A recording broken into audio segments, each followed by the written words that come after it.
ये कहानी एक ऐसी स्त्री की है जो वर्षों तक मां बनने की आस में तड़पती रही, परंतु समय छठ पर्व पूरे विश्वास और भक्ति के साथ किया तो उसकी गोद भर गई। ये कथा केवल एक स्त्री की नहीं, बल्कि श्रद्धा, विश्वास और संकल्प की कहानी है। छठ मां की कृपा बिहार के एक छोटे से गांव में सावित्री नाम की एक महिला रहती थी। उसका विवाह 10 वर्ष पहले एक ईमानदार किसान रामकिशोर से हुआ था। शादी के शुरुआती वर्षों में उनका जीवन बहुत सुखमय था। दोनों मिलकर खेतों में मेहनत करते, एक दूसरे का साथ निभाते। लेकिन एक कमी थी, सावित्री माँ नहीं बन पा रही थी। हर साल जब गांव की औरतें अपने बच्चों को गोद में लेकर मेला देखने जाती, तो सावित्री का दिल भर आता।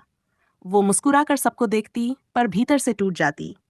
गांव की कुछ औरतें ताने देती, अरे सावित्री, भगवान सबको देता है, किसी का नसीब ही फूटा होता है जो सूनी गोद रह जाती है। इन तानों ने सावित्री के दिल में जैसे कांटे बो दिए। रामकिशोर उसे डांडस बधाते, सावित्री, दुख मत कर, भगवान पर भरोसा रख, कभी न कभी हमारी भी गोद भरेगी। लेकिन 10 साल बीत गए। न जाने कितने डॉक्टरों को दिखाया, कितने मंदिरों में माथा टेका, लेकिन संतान का सुख नहीं मिला। धीरे धीरे सावित्री अंदर से बुझने लगी। छठ छठ पर्व की चर्चा। एक दिन सावित्री की पड़ोसन गंगा देवी ने कहा, अरे सावित्री, इस बार छठ माँ का पर्व कर ले। मैंने भी जब पहली बार छठ किया था, तब तक मुझे भी संतान नहीं थी। अगले साल मेरी गोद भर गई थी। छठ माँ सबकी सुनती हैं। सावित्री ने पहली बार छठ पर्व के बारे में इतनी श्रद्धा से सुना, उसके मन में आशा की किरण जगी। उसने रामकिशोर से कहा, जी, इस बार मैं छठ माँ का व्रत करूंगी। चाहे कितनी भी कठिनाई क्यों न हो, मैं ये व्रत पूरे नियम से निभाऊंगी। रामकिशोर ने उसकी आंखों में नई चमक देखी। उसने कहा, तुम जो भी चाहो, मैं तुम्हारे साथ हूं सावित्री। छठ माँ जरूर तुम्हारी मनोकामना पूरी करेंगी। व्रत की तैयारी। छठ से एक दिन पहले गांव में हर ओर तैयारी का माहौल था। तालाब की सफाई हो रही थी, महिलाएं बांस के दूरा टोकरी तैयार कर रही थीं और घरों में सुगंध फैल रही थी। सावित्री भी सुबह से घर की सफाई में लग गई। उसने मिट्टी से चूल्हा बनाया, आंगन में गंगाजल छिड़का और नियमानुसार अन्न जल का त्याग किया। उस रात उसने केवल प्रसाद के लिए ठेकुआ और फल तैयार किए। उसने किसी भी अपवित्र वस्तु को छुआ तक नहीं। पूरा घर जैसे भक्ति में डूब गया था। नहाए खाए और खरना। छठ के पहले दिन नहाए खाए हुआ। सावित्री ने गंगा जल से स्नान किया, नए वस्त्र पहने और शुद्धता का पालन किया। अगले दिन खरना का व्रत था। उस दिन उसने पूरा दिन निर्जल व्रत रखा। शाम को चांद निकलने पर गुड़ चावल का प्रसाद बनाकर माता को अर्पित किया और फिर थोड़ी मात्रा में खुद खाई। वह पल भावुक था। सावित्री की आंखों में आंसू थे, पर हृदय में अटूट विश्वास था। अर्घ्य का दिन, तीसरे दिन सुबह सुबह सावित्री और गांव की औरतें तालाब की ओर चली। उनके सिर पर दूरा था जिसमें फल, नारियल, ठेकुआ और दीपक रखे थे। पूरा वातावरण छठ मां की जय के नारों से गूंज रहा था। सावित्री ने जब डूबते सूर्य को अर्घ्य दिया तो उसने मन ही मन कहा, माँ, मैं आपकी शरण में आई हूँ, मुझे माँ बनने का सुख दीजिए। मैं आपकी पूजा जीवन भर करती रहूंगी। रात भर वह तालाब किनारे बैठी रही, गंगाजल से दीपक जलाती रही।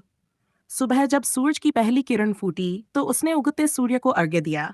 उसके चेहरे पर शांति थी, जैसे किसी ने उसके मन का बोझ हल्का कर दिया हो। छठ माँ की कृपा। छठ पर्व बीता। जीवन अपनी रफ्तार से चलता रहा, लेकिन सावित्री के भीतर अब एक नई ऊर्जा थी। वह हर दिन माँ छठ को प्रणाम करती और दीप जलाती। कुछ महीनों बाद एक सुबह सावित्री की तबीयत थोड़ी खराब लगी। गांव की दाई को बुलाया गया।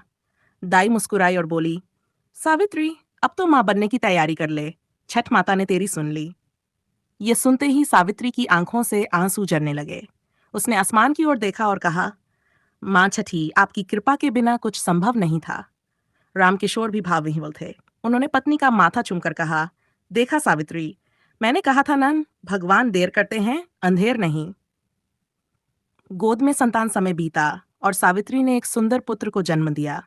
पूरा गांव जैसे खुशियों से झूम उठा। घर में डोल नगाड़े बजे, औरतें मंगल गीत गाने लगीं।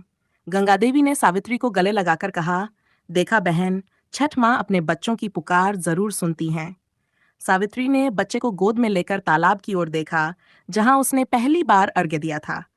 उसके होंठों पर मुस्कान थी और आंखों में श्रद्धा। माँ छठी, आपने मेरी सूनी गोद भर दी। अब मैं हर साल आपका व्रत करूंगी, ताकि किसी और माँ की गोद सूनी न रहे। श्रद्धा का संदेश वर्षों बीत गए। सावित्री हर साल पूरे नियम से छठ पर्व मनाती रही। अब उसका बेटा बड़ा हो गया था। वह खुद भी माता छठ की पूजा में मां का साथ देता। गांव की औरतें जब अपनी समस्याओं से घिर जातीं तो सावित्री कहती, छठ मां पर विश्वास रखो, वो अपने बच्चों की पुकार कभी अनसुनी नहीं करती। उपसंहार सावित्री की कहानी गांव में एक मिसाल बन गई। लोग कहते, जिसने सावित्री की तरह सच्चे मन से छठ मां का व्रत किया, उसे कभी खाली हाथ नहीं लौटना पड़ा। आज भी जब छठ का पर्व आता है, तालाब के किनारे दीपक जलते हैं, औरतें गीत गाती हैं। ओपन कोट, खेलवा जे फरेला घवत से, ओ धनिया, उजियार हो होए दीननाथ, क्लोज कोट। उन गीतों में सावित्री की आस्था और छठ मां की महिमा गूंजती रहती है। ये कथा हमें सिखाती है कि जब मन में विश्वास और भक्ति सच्ची हो, तो असंभव भी संभव हो जाता है। छठ मां केवल सूर्य की नहीं, बल्कि हर स्त्री की आशा की देवी है। जो उनके द्वार पर जाती है, वह कभी निराश नहीं लौटती।